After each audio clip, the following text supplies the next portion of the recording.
This was realized by San Francisco's Larry Halperin because National Airport was the creation of Franklin Roosevelt, and we always knew that the water and the sound from the airport might become an issue.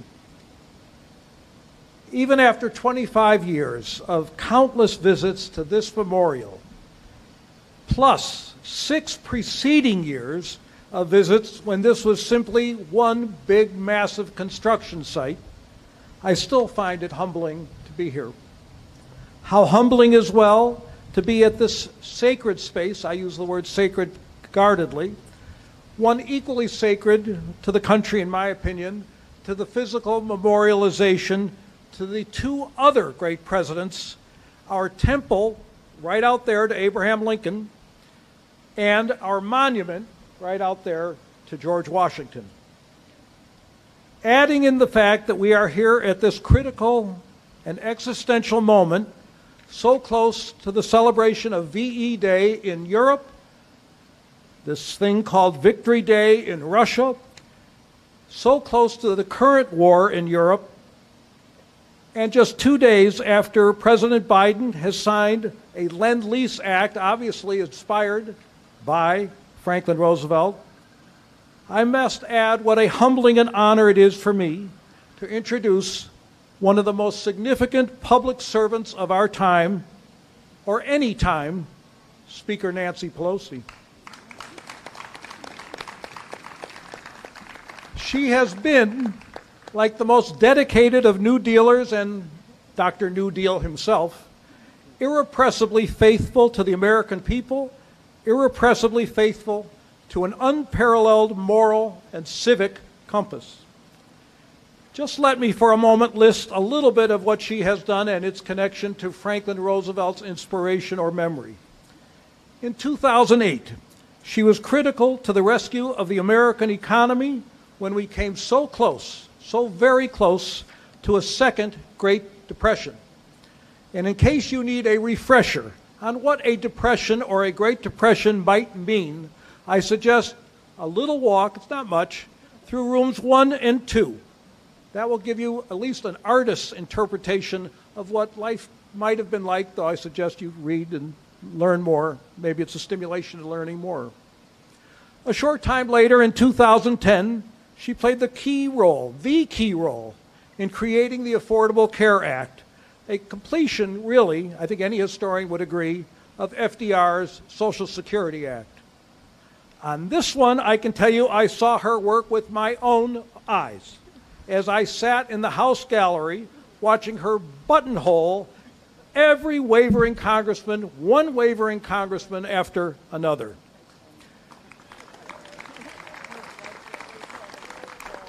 More recently, she has pleaded with us to believe in science. She believes so strongly in it, she says things like science, science, science, and massive federal assistance as the way to take on the virus that has killed 1 million of our fellow citizens. Last, and without any FDR-era precedent that I can see, how courageous to take on January 6th mob that threatened her personally, threatened her staff, threatened her colleagues, threatened our democracy at the very same time. Looking ahead, thank you, Madam Speaker. Looking ahead just a little, who could doubt her upcoming leadership in taking on an extremist Supreme Court, likely even a Supreme Court as sinister as the one that FDR faced? With so many similarities to one of her heroines, Frances Perkins, she has never, ever stopped pushing us to make life better for those who find themselves in need of a hand, in need of a break, where accident, as Senator Harkin referred, makes their lives much more difficult than the rest of us who take our lives as they are for granted. But just as both the memorial and FDR himself were forced to go from New Deal priorities to war priorities, she has demonstrated the clear thinking of knowing when to reject war and when to see it is necessary. In room 3 back here, you can go back there, it's open to the public, anybody can go. FDR is quoted as saying, "I hate war." I have no doubt this is where the speaker stands, and this could not have come through more than her determined opposition to the Iraq War. I'm going to stop for a minute because that's FDR talking to us through National Airport. But like the Commander-in-Chief honored here, she also has known when war is the only possible alternative. Like FDR facing dictators in Europe and an expansionist empire in Japan, she is so very well aware that there are moments when we have to be the arsenal of democracy as is chiseled into the stone here in room 3, and that this is, forgive me, that the only way to deal with 21st century fascists, such as the current leader of Russia, is by assertiveness and war, or some kind of conflict. Last night, I got to add that she was heroic still again. It's like she's her heroism or is normalcy. When she called out Mr. Putin for being a coward, for attacking civilians and children in Ukraine. It's the first time I've heard the word coward in reference to this terrible, terrible man. About 15 years ago, I had a first chance to introduce the speaker, and I was quite proud to see that Congresswoman Anna Eshoo put those comments in the congressional record. At that time, I took a bit of a chance and said that Ms. Pelosi was our country's, in the entire country's history, our single most important speaker, surpassing the 19th century's Henry Clay and the 20th century's Sam Rayburn. Now looking back, I am confident in saying that I was actually understating her meaning to this country. In my opinion, she is now our 21st century FDR. And while her title might not be president, it might as well be. She has been our guiding star. Ladies and gentlemen.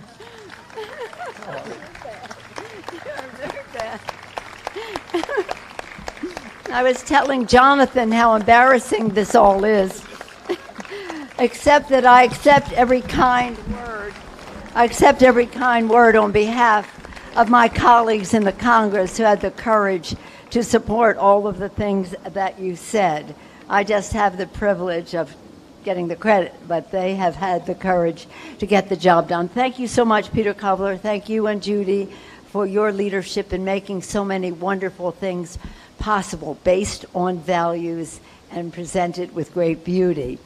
For your long-standing leadership to preserve and promote the legacy of President Franklin Delano Roosevelt. Now, in the interest of time, I will associate myself with the remarks of so many have gone before about the beauty and the values and all the leadership of Franklin Roosevelt, but I do have some things to say, so if it looks like I'm sticking to my notes, it's because in the interest of time, because there's so much to say.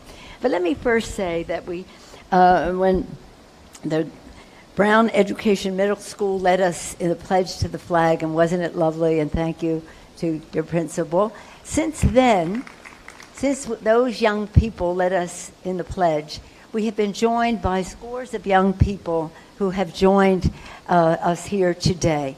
And I want to thank them for being here and to say that they will be taking this message of Franklin Roosevelt into the very next century.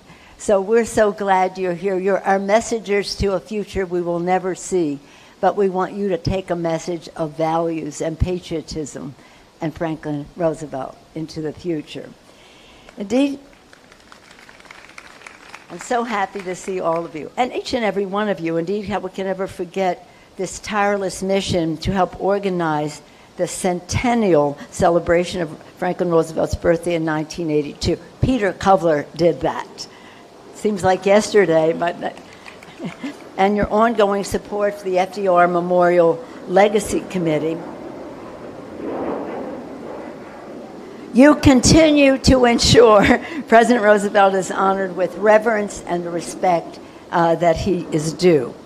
I'm also very honored to be here with Senator Harkin, chairman of the anniversary celebration and one of the chief architects of the Americans with Disabilities Act. Tom Harkin, he talks about it here, and that's appropriate. He talks about it everywhere. He's one of these champions for people with, he talks about his brother. That was your original motivation, I think. And we've had the pleasure of welcoming him to California on time and time again. And this is always his why, his purpose. So how appropriate today that you've taken such a lead in this statue of Franklin Roosevelt in the wheelchair. Thank you, Tom Harkin, for being so wonderful. And Mary Dolan, thank you, Executive Director, thank you for your leadership and your very strong remarks. And thank you for acknowledging Elena Berger and so many others who we owe a great debt of gratitude. How about how wonderful it is to see Ambassador Pierce? She talked about the memorial to Franklin Roosevelt in the UK, and we take great pride in the statue that we have of Winston Churchill in the Capitol, right at the foot of the stairs that the British used to storm the Capitol in 1812. But our reconciliation is part of our history. It's part of our history. That was meant as a compliment. I mean, sometimes I have to interpret, I don't know. And again, James Roosevelt. Yes, it is in the DNA, not just the form of your shoulders, but in your leadership. And as you know, I have seen it firsthand for decades. And now another generation of my family sees your leadership, whether it's, again, our values, our priorities in terms of issues, or the politics to get the job done. Thank you, James. It's always wonderful. We've been friends for decades, although he's much younger. And how nice that Tracy is here. How proud you must be, your great-grandfather, your father.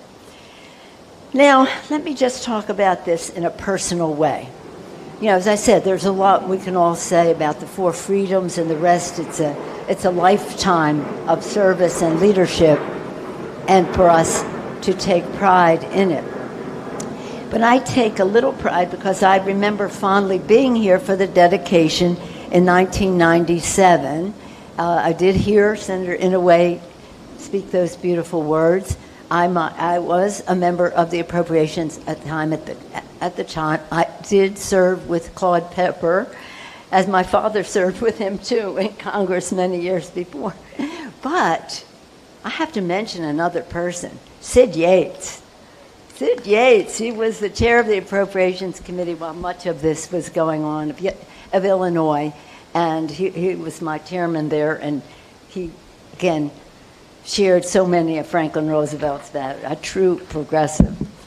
And I also let me say this. I brought my brother Tommy, who had been the mayor of Baltimore. My father was mayor after he was in Congress. My brother was mayor. To the dedication. He was in tears the whole time. He was in tears the whole time because he's 11 years older than I was. He got to see much more of Franklin Roosevelt. So that's one personal connection. I had the honor of voting for yes. Right around the time of the dedication was when the idea for the statue came, and then we had the vote that same year for the statue. Thank God for that. So another thing, Lawrence Halpern, thank you for mentioning that he was from San Francisco. One day, Lawrence says to me, he was my friend, he said, I want to show you something in my studio. When I went there, I saw it all before anybody. It was so beautiful. It was so beautiful. He said, you can't tell anybody. This is, just a secret. I said, well, I won't tell anybody, but I have to bring some other people here so that you can pledge them to secrecy, too. Because this was for us. Well, one person I brought was the, don't tell anybody I told you this. One person I brought was the head of the AFL-CIO, Jack Henning in California, and for him, he was in tears to see it. So we take great pride in Lawrence Halpern's design, and then interesting to see that he had input. But isn't it wonderful because it has places for people to sit, but more importantly, it has places for wheelchairs to sit right next to President Roosevelt. Lawrence Halpern, he was quite wonderful. Now, my father was a New Deal Democrat. He got elected in 1938, worshipped at the shrine of Franklin Roosevelt, worshipped at the shrine. And he was the first member of Congress as chair of a subcommittee on appropriations to have a first lady testify. Eleanor Roosevelt, I have the picture in my office, you've seen it, in the Speaker's office, of Eleanor Roosevelt testifying before the subcommittee on appropriations that dealt with St. Elizabeth's welfare hospitals and that. So the issues and Eleanor Roosevelt's role in all of this is, of course, not to be underestimated. My father not only worshipped Franklin Roosevelt politically and governmentally and patriotically, personally, he named my older brother Franklin Delano Roosevelt D'Alessandro. There aren't too many Italians with that name. Anyway, it is fitting that we gather at this wheelchair statue, which captures the president's poise, his resilience and strength. In preparation for the memorial's dedication 25 years ago, it was a moment of great pride, again, for all of us in the Congress to cast our vote for the legislation directing the construction of this important addition. And with the wheelchair statue, our nation embraced one of the greatest truths that Franklin Roosevelt, among other things, taught us. We respect people for what they can do, not judge them for what they cannot. Congress and the country are deeply grateful to the FDR Memorial Legacy Committee, to all of you, for the work to ensure every American can visit this beautiful place. Thank you, Mr. Reinhold, for what you said earlier and the guidance you gave us, and to the Park Service for keeping it so beautiful. Indeed, it is extraordinarily moving to think of the countless children with disabilities who will visit our nation's capital and bear witness, thank you, to this great American hero in a wheelchair, And in this statue, we will not only see themselves as an integral piece of America's past, but an invaluable part of our future. Again, respecting them for what they can do. As Eleanor Roosevelt explained in the quote inscribed behind this statue, President Roosevelt's disability was part of his superpower. She said, Franklin's illness gave him strength and courage he had not had before.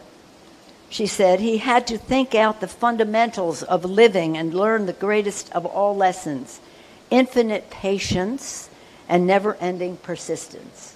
Strength, courage, patience, persistence. An all-American spirit embodied by an all-American hero who, as you all know, rescued our nation from the depths of the Great Depression, expanded the promise of economic security for a new generation, and rallied the world to confront a murderous tyrant who sought to conquer his neighbors and dismantle democracy. Indeed, in one of the nation's darkest hours, Franklin Delano Roosevelt authored a pillar of resilience, a beacon of hope to the world. At this challenging moment, we hear echoes of the grim chapter through which Franklin Roosevelt bravely shepherded our nation. Ambassador Pierce referenced this.